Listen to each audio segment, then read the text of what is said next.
আজকাল আমাদের মা বোনদের জন্য এটা কঠিন হয়ে গেছে। অনেক মহিলারা আছেন নামাজও পড়তে রাজি আছে, পর্দা করতেও রাজি আছে, কিন্তু স্বামীর কথা মানতে রাজি না। এবং শয়তান আমাদেরকে এই জায়গাতে আমাদের মা বোনদের সবচাইতে বেশি ধোঁকা দিয়ে থাকে।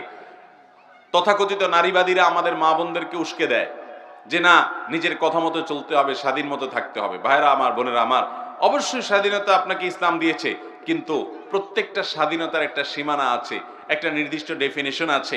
আপনি যদি স্বাধীনতার নাম দিয়ে আপনার স্বামীর নির্দেশকে লঙ্ঘন করেন, তাকে পাত্তা না দেন, তাকে তোয়াক্কা না করেন, তাকে ইজ্জত না করেন, তাহলে সেক্ষেত্রে আল্লাহর কাছে আপনি অপরাধী হিসাবে বিবেচিত হবে। এটা আপনার দুনিয়াকেই শেষ করবে, আখিরাত তো পরেই।